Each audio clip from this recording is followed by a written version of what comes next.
a roadside stand. कल online class के माध्यम से कुछ चीजों को हमने सीखा, आज हम उसके टेक्स्ट पर ध्यान देंगे। The name of the poem is A Roadside Stand by Robert Frost. एक गड़बड़ी हुई थी कल, उसमें 1834 लिखा था लेकिन वो 1874 रहा था, तो सही समय 1874 है जब रॉबर्ट फ्रॉस्ट पैदा हुए। Now we'll focus on the text of the poem. The little old house was out with a little new shed. In front, at the edge of the road where the traffic sped, a roadside stand that too practically pled, it would not be fair to say, for a dole of bread. But for some of the money, the cash, whose flow supports the flower of cities from sinking and withering fent, the polished traffic passed with a mind ahead. Or if ever a silent moment, then out of sorts, and having the landscape marred the artless paint of science, that with ancient wrong and ancient wrong, offered for sale wild berries in wooden quartz, or crook-necked golden squash with silver rods, or beauty rest in a beautiful mountain scene. You have the money, but if you want to be mean, why keep your money this crossly and go along? The hurt to the scenery wouldn't be my complaint so much as the trusting sorrow of what is unsaid. Here, far from the city, we make our roadside stand and ask for some city money to keep in hand, to try if it will not make our view expand and give us the life of the moving pictures promise that the party in power is said to be keeping from us. It is in the news that all these people kin are to be bought out and mercifully gathered in to live in villages next to the theatre and the store where they won't have to think for themselves anymore. Why greedy good doers, beneficent beasts of prey, swarm over their lives enforcing benefits that are calculated to soothe them out of their wits, and by teaching them how to sleep, they sleep all day. Destroy their sleeping at night, dancing and to wait. Sometimes I feel myself, I can hardly bear the thought of so much childish longing in vain, the sadness that lurks near the open window there, that waits all day in almost open prayer. The squeal of brakes, the sound of the stopping car, of all the thousand selfish cars that pass. Just one to fact what harvest prices are, and one did stop, but only to plow of grass in using the yard to back and turn around, and another to ask the way to where it was bound, and another to ask could they sell it a gallon of gas. They couldn't. This costly, they had none. Did it see? No. In country money, the country scale of gain, the requisite lift of spirit has never been found, or so the voice of the country seems to complain. I can't help owning the great relief it would be to put these people at one stroke of their pain, and then next day, as I come back, it was saying, I wonder how I should like you to come to me and offer to put to me gently out of my pain. कैसा लगा?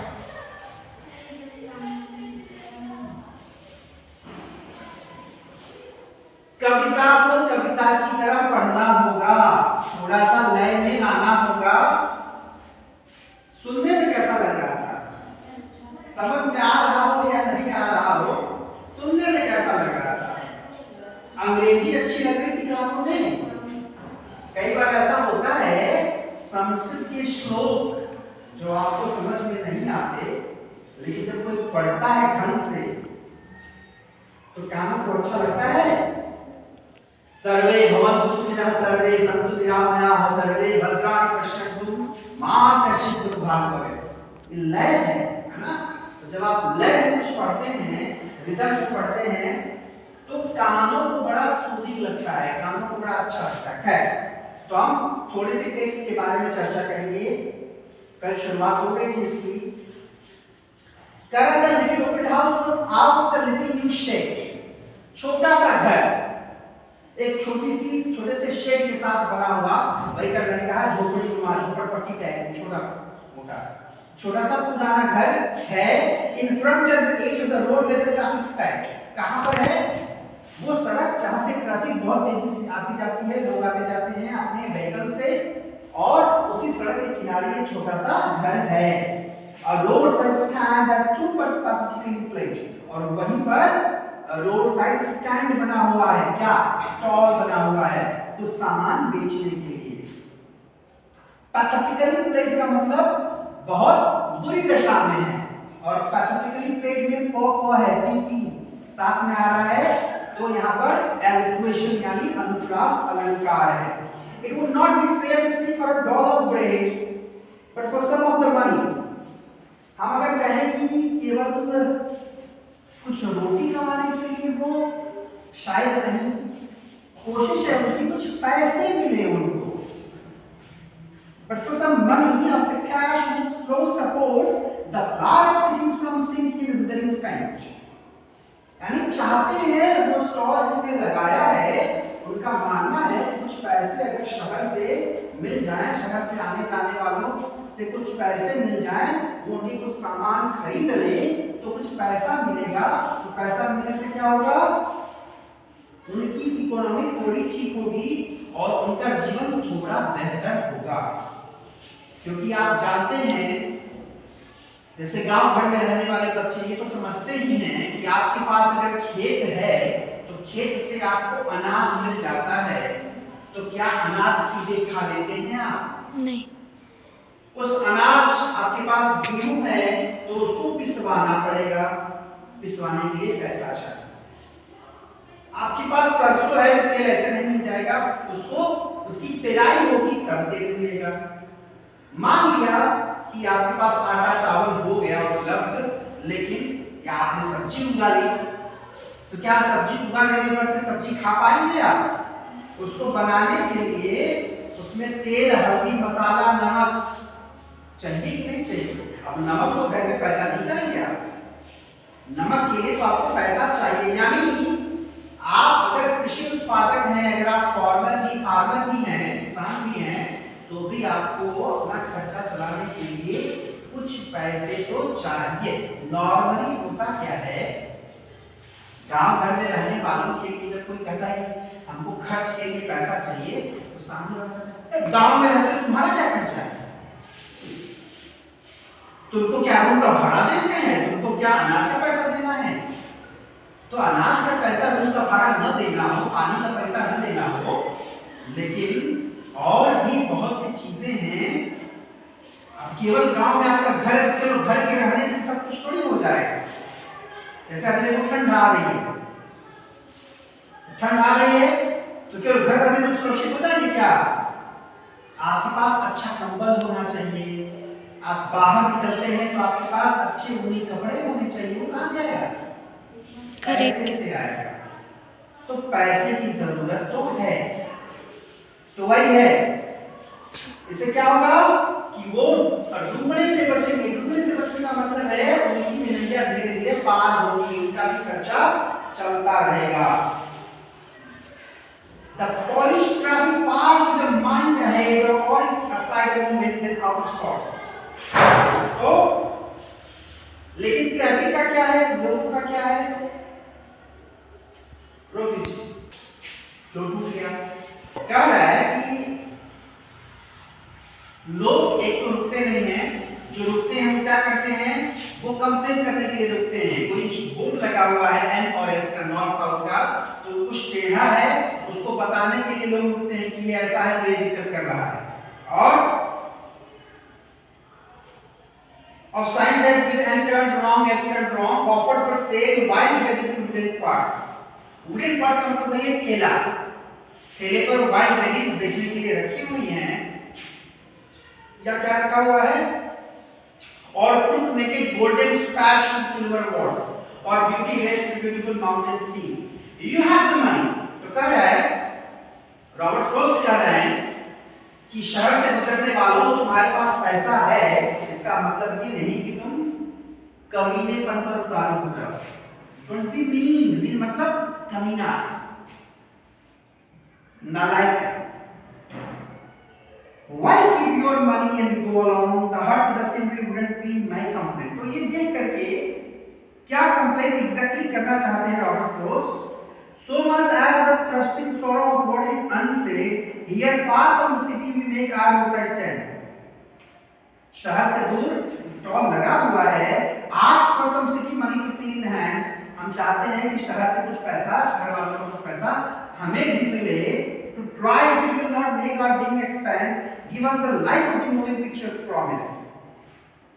और तो हम यही चाहते हैं कि हमारी इकोनॉमी थोड़ी बेहतर हो, हम कुछ चीजें बेच सकें और पैसा पा सकें, और इसमें भी लोग अपना योगदान नहीं दे पा रहे।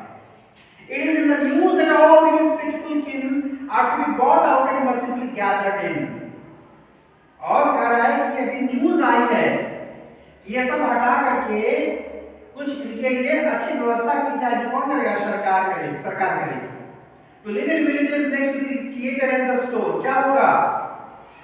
वहां पर एक जगह सारी चीजें मिलने लगेगी, ऐसी व्यवस्था की जाएगी, थिएटर बनाया जाएगा, where they won't have to think for themselves anymore. और स्थिति ये होगी कि गांव के लोग इनको अपने लिए काम नहीं करना होगा, while greedy good doers beneficent beasts of prey swarm over their lives enforcing benefits.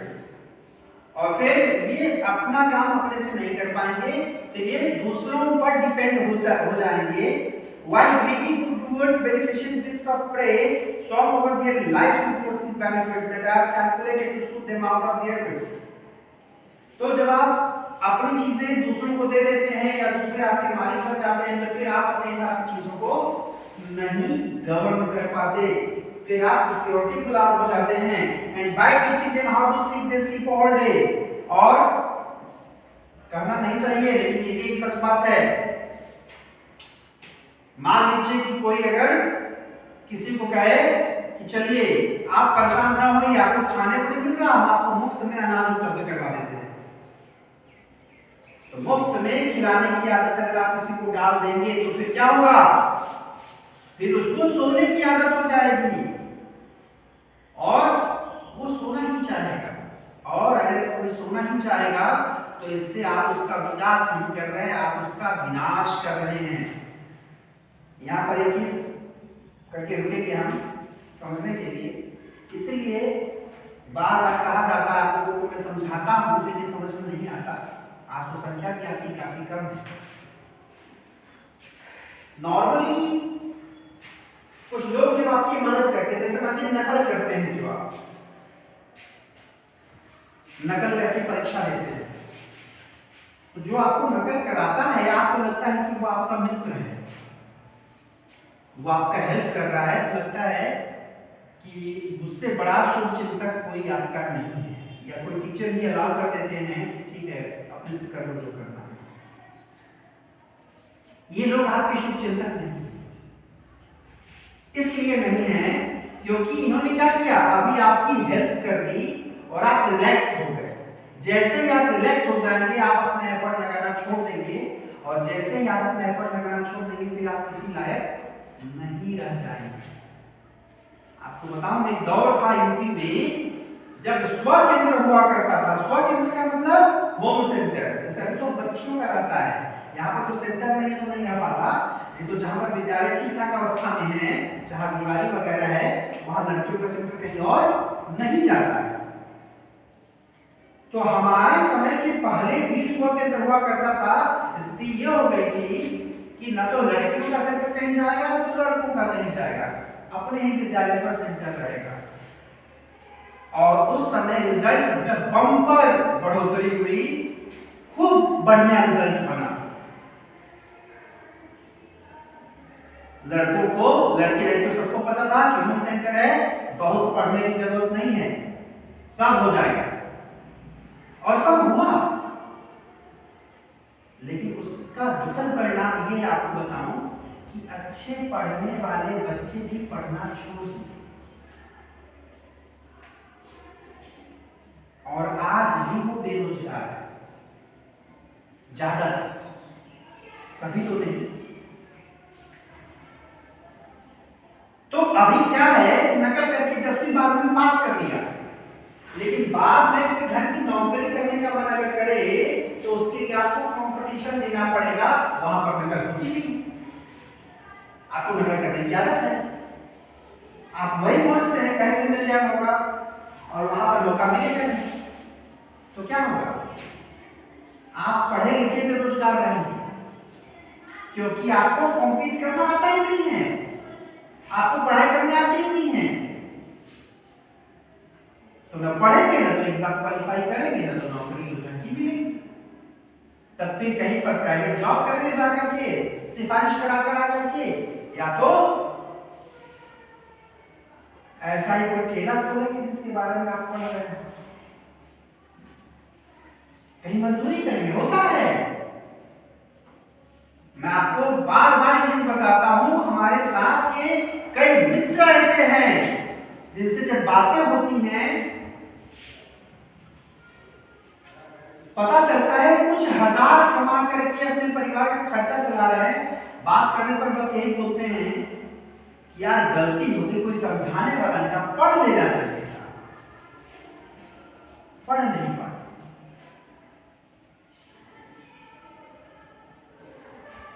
खैर आज की कथा यही संबंध